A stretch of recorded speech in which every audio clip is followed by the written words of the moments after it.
بسم اللہ الرحمن الرحیم۔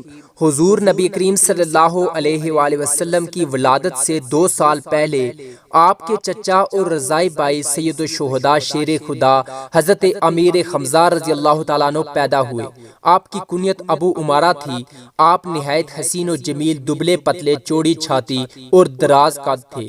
شعر و شاعری پسند کرتے تھے۔ شمشیر زنی، تلوار بازی اور پہلوانی میں وہ اپنی مثال آپ تھے، جبکہ پورے مکہ میں حضرت امیر حمزہ رضی اللہ تعالیٰ عنہ شکار کرنے والے شاہسوار کے طور پر مشہور تھے۔ امیر حمزہ رضی اللہ تعالیٰ عنہ حضرت امیر حمزہ رضی اللہ تعالیٰ عنہ حضور نبی کریم صلی اللہ علیہ وسلم کے رضائی بھائی اس لیے تھے کہ دونوں نے ابو لہب کی باندی حضرت صوبیہ کا دودھ پیا تھا۔ نبی کریم صلی اللہ علیہ وسلم کی بعثت کے 6 سال حضرت حمزہ رضی اللہ تعالیٰ عنہ شکار سے واپس لوٹ رہے تھے کہ کوئی صفا کے پاس آپ کو ایک باندی نے روک لیا اور کہنے لگی، اے ابو عمارہ، کاش آپ پہلے آ جاتے۔ تھوڑی دیر پہلے ہی ابو جال نے آپ کے بھتیجے محمد صلی اللہ علیہ وسلم کو گالیاں نکالی ہیں اور ہاتھا پائی بھی کی ہے، لیکن محمد صلی اللہ علیہ وسلم نے کوئی جواب نہیں دیا اور چلے گئے۔ یہ سنتے ہی آپ جوش میں آ گئے، تیزی کے ساتھ خانہ کعبہ کی طرف بڑھے، بغیر کسی اور طرف متوجہ ہوئے سیدھا ابو جال کے پاس گئے اور جاتے ہی اس کے سر پر زور سے اپنی کمان دے ماری۔ ابو جال کے سر سے خون کا فوارہ نکل پڑا۔ بنو مخزوم کے کچھ لوگوں نے آگے بڑھ کر حضرت حمزہ رضی اللہ تعالیٰ عنہ کو روکا اور کہنے لگے، اے حمزہ، کیا تم بھی بددین ہو گئے ہو؟ نبی پاک صلی اللہ علیہ وسلم کے چچا حضرت امیر حمزہ فرمانے لگے، جب اس کی حقانیت مجھ پر ظاہر ہو گئی ہے تو کون ہے مجھے اس کو ماننے سے روک سکتا ہے؟ پھر فرمایا، میرا دین وہی ہے جو میرے بھتیجے کا ہے۔ میں گواہی دیتا ہوں کہ وہ اللہ کے رسول ہیں۔ اگر تم میں طاقت ہے تو مجھے مسلمان ہونے سے روک کر دکھاؤ۔ پیارے آقا رسول کریم صلی اللہ علیہ وآلہ وسلم آپ رضی اللہ تعالیٰ عنہ سے بے حد محبت کیا کرتے تھے۔ ایک دفعہ ایک صحابی بارگاہ رسالت میں حاضر ہوئے اور عرض کرنے لگے، میرے ہاں لڑکے کی ولادت ہوئی ہے، میں اس کا کیا نام رکھوں؟ تو رحمت عالم صلی اللہ علیہ وآلہ وسلم نے ارشاد فرمایا، لوگوں میں مجھے اپنے چاچا حمزہ سے محبت ہے، لہٰذا انہی کے نام پر اپنے بچے کا نام رکھو۔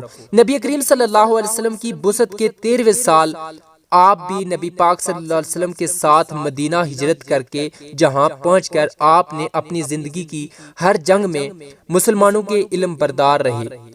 رمضان المبارک 1 ہجری میں 30 سواروں کی قیادت کرتے ہوئے اسلامی لشکر کا سب سے پہلا علم آپ رضی اللہ تعالیٰ عنہ نے سنبھالا۔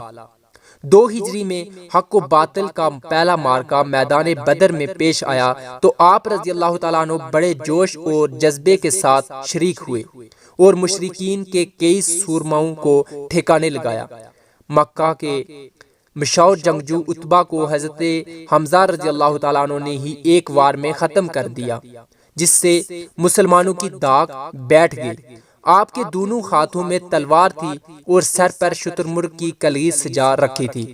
ایک ہی وقت میں 2 کافروں کو جہنم واصل کرتے اور فرماتے جاتے، میں اسد اللہ ہوں۔ ایک مرتبہ حضرت امیر حمزہ رضی اللہ تعالیٰ عنہ نے بارگاہ رسالت میں درخواست کی کہ میں حضرت جبرائیل علیہ السلام کو اصلی صورت میں دیکھنا چاہتا ہوں۔ حضور صلی اللہ علیہ وسلم نے ارشاد فرمایا، آپ دیکھنے کی طاقت نہیں رکھتے۔ آپ نے اصرار کیا تو نبی کریم صلی اللہ علیہ وآلہ وسلم نے ارشاد فرمایا، زمین پر بیٹھ جائیے۔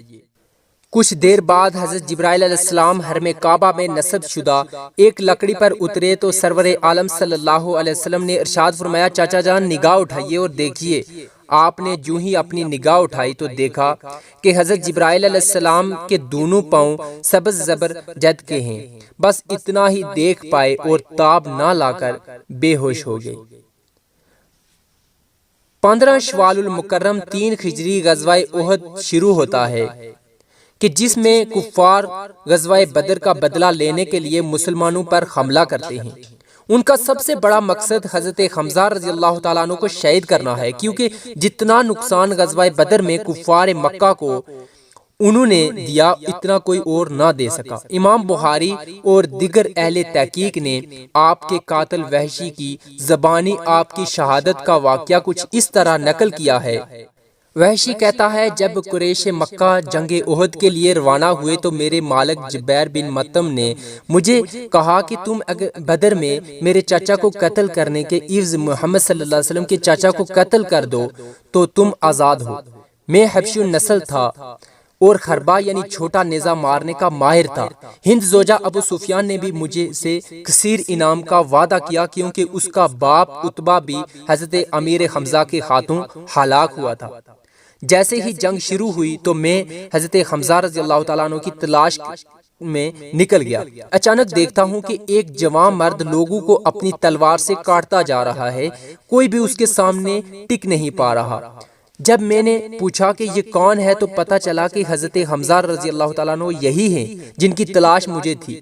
اب میں موقع ڈھونڈنے لگا۔ کبھی اسی اثنا میں ایک جنگجو کافر سبا بن عبدالعزیز سامنے آ نکلا۔ حضرت امیر حمزہ کی نظر اس پر پڑی تو اسے للکارا، اے نازیبہ کام کرنے والی عورت کے بیٹے، آ دو ہاتھ ہو جائیں۔ تو اللہ اور اس کے رسول سے دشمنی رکھتا ہے، یہ کہہ کر آپ اس پر حملہ آور ہو گئے اور آن واحد میں اسے قتل کر دیا۔ پھر اس کے بے جان لاشا سے ذرہ اتارنے کے لیے اس پر جھکے۔ زور لگانے سے آپ کا پاؤں قدرے پھسلا تو آپ کے پیٹ میں پر موجود ذرہ سرک گئی۔ میں ایک چٹان کی اوٹ میں گاٹھ لگائے بیٹھا تھا۔ میں نے اپنے نیزے کو پوری قوت سے آپ کے پیٹ پر دے مارا جو ناف کے نیچے سے اندر گھسا اور پار نکل گیا۔ آپ نے غضبناک شیر کی طرح مجھ پر جپٹنا چاہا لیکن وار مہلک اور زخم کاری تھا، آپ اٹھ نہ سکے۔ میں وہاں سے چلا آیا۔ جب آپ کی روح کف سے انسرا سے پرواز کر گئی تو میں پھر وہاں آیا۔ اس کے بعد حضرت حمزہ رضی اللہ تعالیٰ عنہ کا پیٹ چاک کر کے کلیجہ نکال لیا۔ ہندا زوجہ ابو سفیان نے کلیجہ کو چبایا، نگلنے کی کوشش کی لیکن نگل نہ سکی، پھر اسے تھوک دیا۔ پھر اسے ہندا نے کافر عورتوں کے ساتھ مل کر حضرت حمزہ رضی اللہ تعالیٰ عنہ کے کان ناک کاٹ کر انہیں لڑی میں پرو کر ان کے کڑے بند، بازو بند اور پازیب بنائے اور انہیں پہن کر مکہ میں داخل ہوئیں۔ جب نبی کریم صلی اللہ علیہ وسلم نے حضرت امیر حمزہ کے جسم کو دیکھا تو آپ صلی اللہ علیہ وسلم رونے لگے۔ آپ کے کٹے ہوئے جسم کو دیکھ کر شدت غم سے آپ صلی اللہ علیہ وسلم نے بلند آواز سے ارشاد فرمایا، حمزہ سید الشہداء ہیں۔ نبی کریم صلی اللہ علیہ وسلم حضرت حمزہ رضی اللہ تعالیٰ عنہ کے جسم کے پاس کھڑے تھے۔ آپ صلی اللہ علیہ وسلم نے حضرت حمزہ رضی اللہ تعالیٰ عنہ کو مخاطب کرتے ہوئے فرمایا، اے چچا جان، اللہ تعالیٰ آپ پر رحم فرمائے، بلا شبہ آپ خوب صلح رحمی کرنے والے اور کثرت سے نیکیاں کرنے والے تھے۔ حضرت حمزہ رضی اللہ تعالیٰ عنہ کی شہادت کے کتنے دنوں بعد تک بھی نبی کریم صلی اللہ علیہ وسلم یہی فرماتے رہے، اے چچا، آپ کی جدائی سے بڑھ کر میرے لیے اور کوئی صدمہ نہیں ہو سکتا۔ حضرت صفیہ جو کہ حضرت امیر حمزہ رضی اللہ تعالیٰ عنہ کی حقیقی بہن تھی، جب وہ اپنے بھائی کی شہادت کے بعد آپ کے جسم اطہر کو دیکھنے آئیں تو رسول پاک صلی اللہ علیہ وسلم نے ان کو نہ دیکھنے دیا۔ اندازہ کیجئے کہ مسلمانوں کا کیا حال ہوگا اس وقت کہ جب نبی پاک صلی اللہ علیہ وسلم کے پیارے چچا کے جسم نے مبارک کو شہادت کے بعد بھی کاٹا گیا ہوگا۔ اللہ اکبر۔ حضرت صفیہ رضی اللہ تعالیٰ عنہا نے 2 چادریں دی کہ ان میں میرے بھائی کو دفنا دیا جائے۔ دفناتے وقت ایک اور انصاری صحابی کا جسم مبارک بے گور و کفن تھا، اس لیے نبی پاک صلی اللہ علیہ وسلم نے ایک چادر میں ان کو کفن دیا اور دوسری چادر میں اپنے چاچا کو ڈھانپ دیا۔ چادر اس قدر چھوٹی تھی کہ سر ڈھانپتے تو پاؤں ننگے ہو جاتے اور اگر پاؤں ڈھانپتے جاتے تو سر ننگا ہو جاتا۔ اللہ اکبر۔ حضور صلی اللہ علیہ وسلم فرمانے لگے کہ سر کو ڈھانپ دیا جائے اور پاؤں پر گھاس ڈال دی جائے۔ حضرت امیر حمزہ رضی اللہ تعالیٰ عنہ کی قاتل وحشی جب قبول اسلام کے بعد نبی کریم صلی اللہ علیہ وسلم کی خدمت میں حاضر ہوئے تو آپ نے دکھ بھرے لہجے میں پوچھا، کیا تم ہی وحشی ہو، میرے چاچا حمزہ کے قاتل؟ وحشی روتے ہوئے بولے، جی حضور، میں ہی ہوں۔ حضور صلی اللہ علیہ وسلم کہنے لگے، کیا تم اپنا چہرہ مجھ سے چھپا سکتے ہو؟ وحشی اسی وقت باہر آئے اور دوبارہ حضور صلی اللہ علیہ وآلہ وسلم کو کبھی چہرہ نہ دکھایا۔ اللہ اکبر۔ دوستو اندازہ کیجئے، نبی رحمت تو للعالمین نے وحشی کو معاف ضرور فرما دیا لیکن شدت غم سے اس قدر تھا کہ وحشی کو چہرہ چھپانے کا حکم فرمایا۔